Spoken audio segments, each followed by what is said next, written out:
You know, we come to the end of the year, it's always a time to reflect on what has been accomplished, but for me, it's more exciting to think about what is coming. But this past year, we saw a variety of projects started and also completed.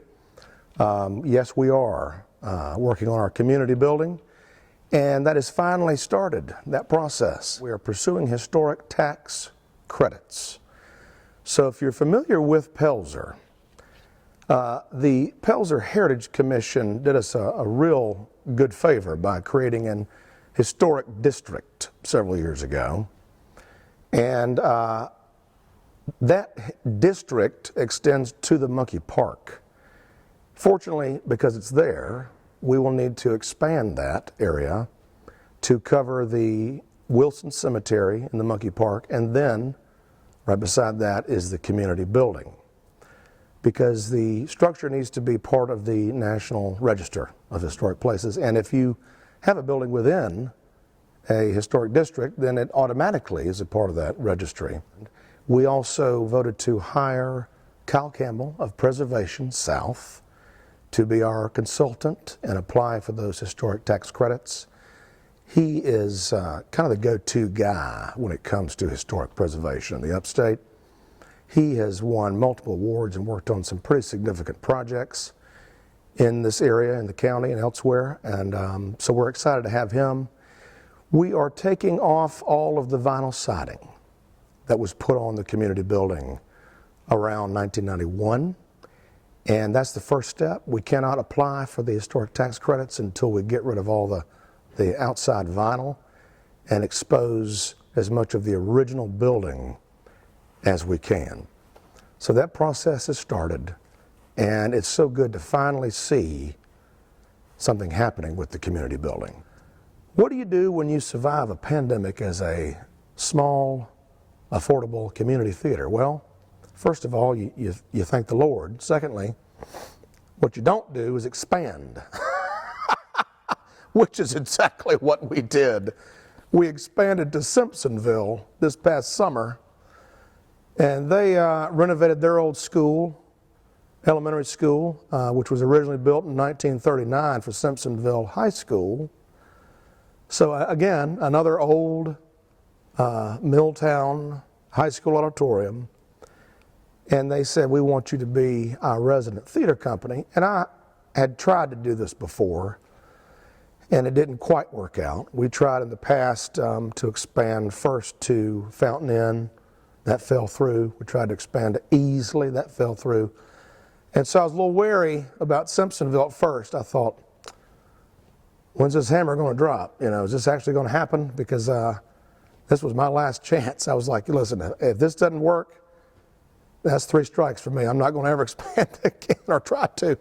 But it was a real struggle at first to open a second, basically 2 theater companies at once. I mean, doubling our output and having to hire full-time folks, just taking it to the next level. And we chose some shows that weren't quite as mainstream as maybe we should have to get things started, and so the attendance there was tough at first. We were losing a lot of money. And then a Christmas miracle, 2 Christmas miracles. Jingle Bell Rock here in Pelzer. Oh my goodness. What a great show. The Christmas show was good to us. Jingle Bell Rock here in Pelzer, and then Simpsonville had a sold-out run of the best Christmas pageant ever. Sold out every single night. Could not believe it. So this month in December, we played to over 7,400 people in 1 month. There is a couple of Airbnbs. One's going to open right down the street here, and one is already in the works in West Pelzer. So that's going to be good. And I'm going to also share that information because it's hard to believe, but last year we had over 500 people travel here from over 50 miles away, which is unheard of. So if they have a place to stay and a really good place to eat, that's going to make that experience even better. Milltown Players has become synonymous with Pelzer over the past 8 years, and wherever I go, when we say Pelzer, they say, "Oh yeah, I see plays there," and that makes me, of course, very proud. But as mayor, it's also going to be my job to add to that association of not just coming to see my shows, but having other things that people say when they say, "Oh, Pelzer, oh yeah, that's where blank." What else can we add to that statement besides just excellent entertainment at affordable prices? We got a lot of things in the works, a lot of things that we're dreaming of and wanting to plan. I'm naturally an impatient person, and I can't stand moving so slowly. But that's just the way it is in government, and I'm trying to pick up the pace on some things that I want to see done. I'm very excited for 2023, and I look forward to meeting with my council and involving the community and setting forth some real goals with some benchmark deadlines.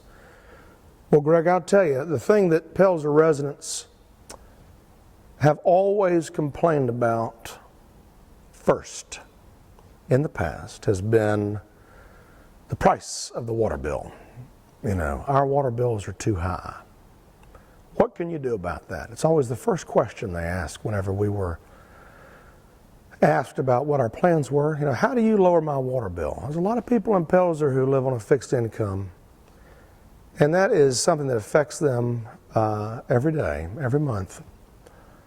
And so, in doing our research and figuring out how do we do this and how do we improve services, we did one big thing, was we sold our sewer system to REWA, which immediately dropped the cost of the bills.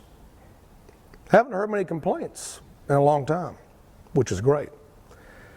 Now that is kind of a win-lose situation when you're selling your systems, because as many people already know, Pelzer does not have property taxes as a municipality. We are not allowed to because of Act 388, which is a law passed in Columbia many years ago that was changing the way public schools are funded, but in the wording, it basically said that if you don't have taxes, you're not going to be able to levy them ever. So the big question that we're going to have to make a decision on in the first part of 2023 is this: will the town of Pelzer sell our water system to Greenville Water? That's the big question. We have been talking with Greenville Water for a long time.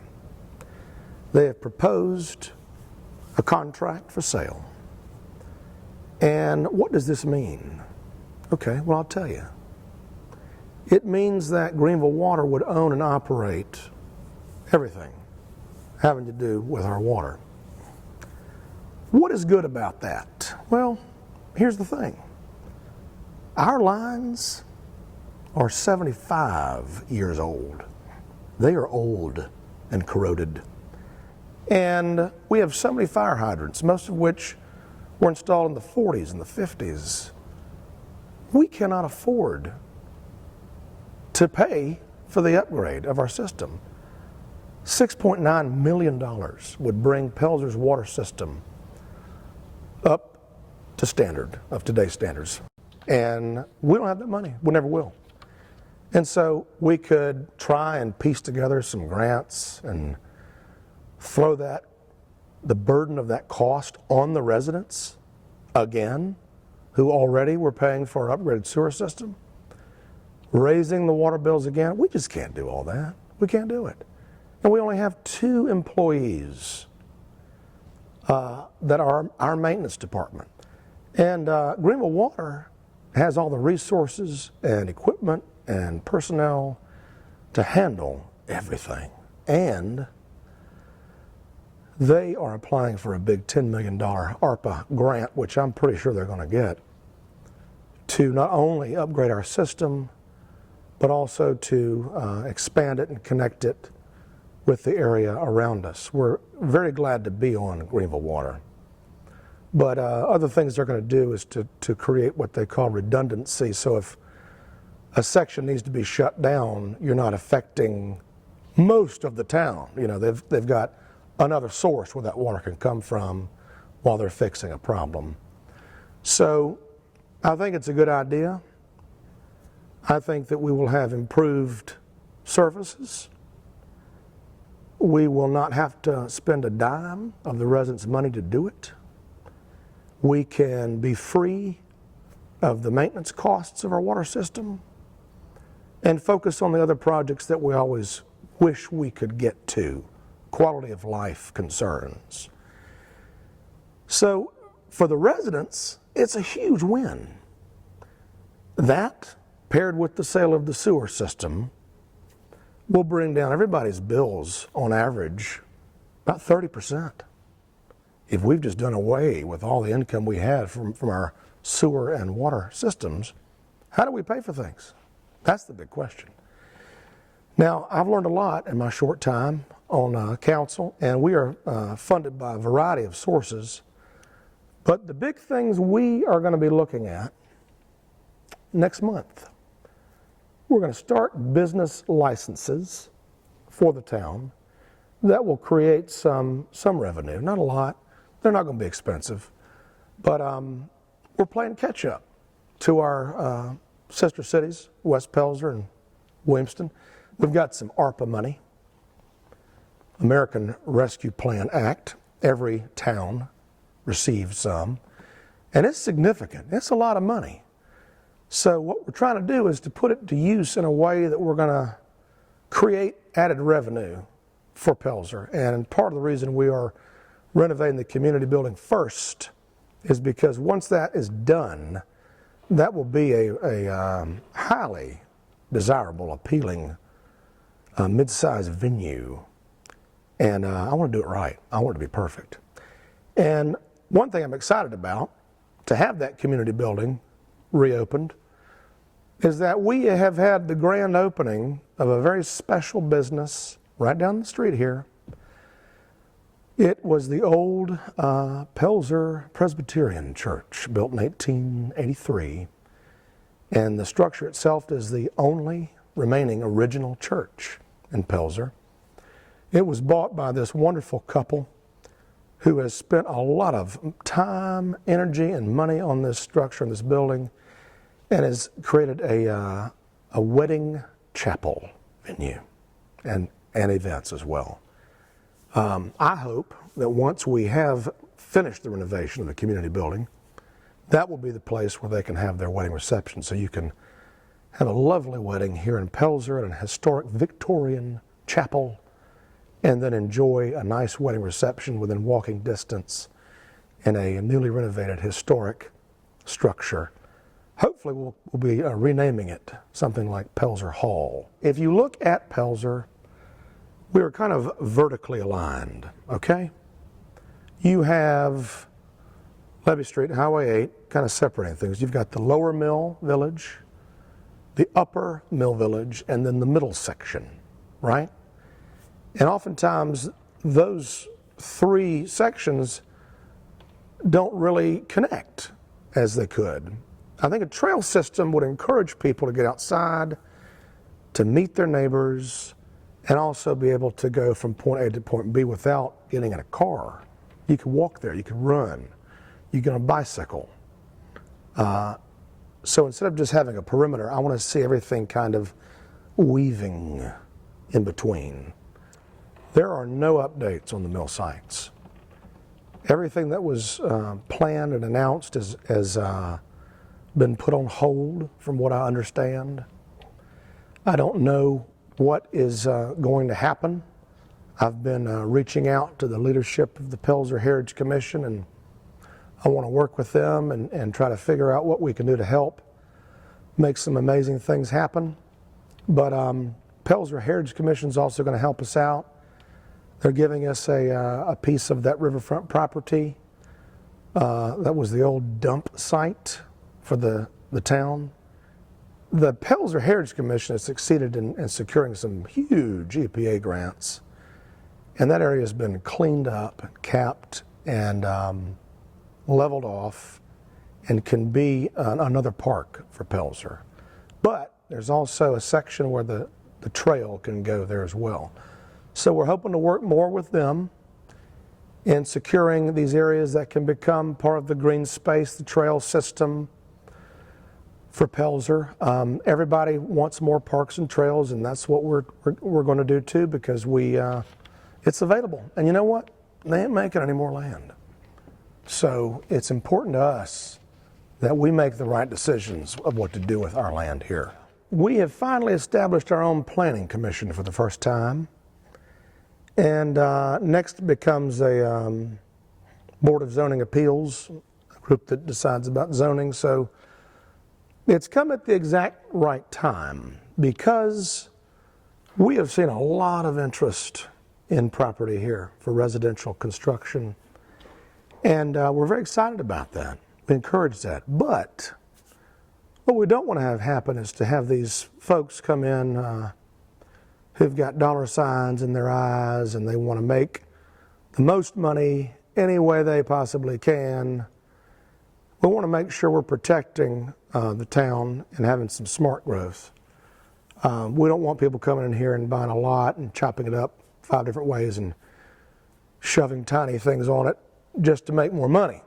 So if we want to see a full renaissance and rebirth of this town, we're going to have to dream big and think smart and not just jump at the first thing that comes along. We got to think about it and get some good advice and have these plans in place. Part of my vision for this fiscal year from the beginning was to have some master plans for our current parks. Now we've got wonderful things happening from the county. They are paying for master plans for the Monkey Park and for that Timmerman boat kayak launch. The county is footing the bill for those master plans, which we are so thankful for. And our good buddy, my fellow mayor, Blake Sanders, was hired to do that job for all these parks across the county. And that's his specialty, is to design parks and trails. And golly, what an advantage we have to have somebody like that right up the street in West Pelzer. So we're excited to work with him. But we're also going to need some master plans for all the other areas, such as the old ball fields, the historic ball fields, and the area down there by the lower boat ramp and the lower mill. Anywhere else that we see as green spaces, we need to have a plan for that, so that when we do have funding to add new things, we're not just throwing it out there willy-nilly. You know, it's going to be part of the grand scheme of things. Like, hey, we need swings over here. Yes, we do. And this is part of the master plan. So we know how many, where it's going to go, what it's going to look like, how it's going to be connected to a sidewalk or a parking area, those sort of things.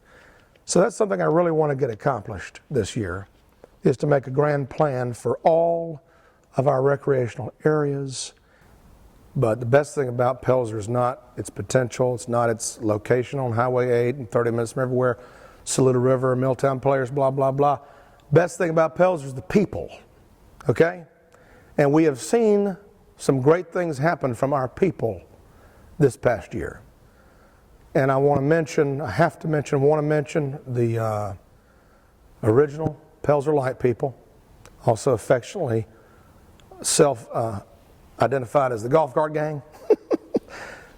They have taken this upstate treasure, this holiday treasure, and expanded their mission, and they visit nursing homes. I mean, how awesome is that? They provided Christmas trees to children in hospitals. That's so wonderful. Ken Andrews has started a new outreach program down there at the lower mill, where he has brought in all of these medical supplies and given them freely to the community. New buddy of mine, Tyler Love, has started a group this past year to improve the Monkey Park, a service project. So this giving spirit, this giving nature that comes from the residents is just wonderful. And that's something we want to honor and applaud and recognize, but also capitalize on and do more of. You know, when you see somebody who steps up to the plate and says, I will do that. I will make someone else's life better. I will help my neighbor. It is inspiring. And that is something that I have noticed, and that is something that I want to do more of. So as we move into the new year, let's think about what we can do for our neighbors and how we can come together to make this place even more special.